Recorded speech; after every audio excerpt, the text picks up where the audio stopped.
नमस्ते, मी आहे आदित्य आणि आपण आलो आहे कुरुगला आपल्या कझिन सोबत. एपिसोड 3 मध्ये आम्ही जंगल सफारी करून हॉटेल रूमला वापस आलो, कारण रात्री 12ला आम्हाला पल्लूचा बर्थडे सेलिब्रेट करायचा होता आणि तिला तिच्या बर्थडेला काहीतरी स्पेशल करायचं होतं. म्हणून आम्ही आजच्या लोकेशन साठी रेडी झालो आणि निघालो.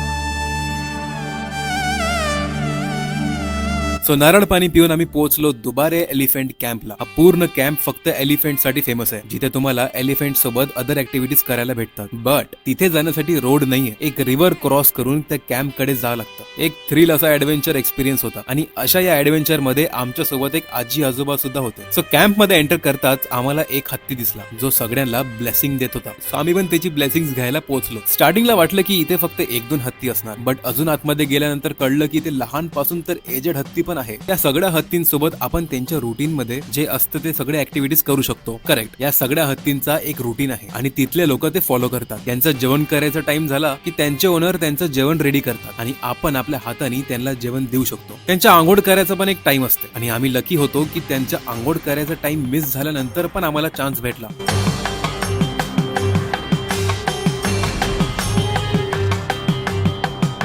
मॉर्निंग मध्ये ते जंगलच्या बाहेर येतात आणि त्यांचं सगळं रुटीन झालं की दुपारी ते वापस जंगलला जातात. फायनली पल्लूच्या बर्थडेला तिच्या बकेट लिस्ट मधून एक ऍक्टिव्हिटी कंप्लीट झाली आणि मॉर्निंग पासून आम्ही उपाशी होतो, म्हणून आमच्या ड्रायव्हरनी आम्हाला एका स्पेशल ठिकाणी घेऊन गेला, टिबेटियन रेस्टॉरंट मध्ये. माझं फर्स्ट टाइम होतं टिबेटियन फूड साठी आणि मोमोज सोडून मी बाकी सगळं फर्स्ट टाइम ट्राय करत होतो आणि पोटच भरून गेलं. त्यानंतर आम्ही गेलो मॉनेस्ट्रीला, सिंपल लँग्वेज मध्ये टिबेटियन लोकांचं मंदिर.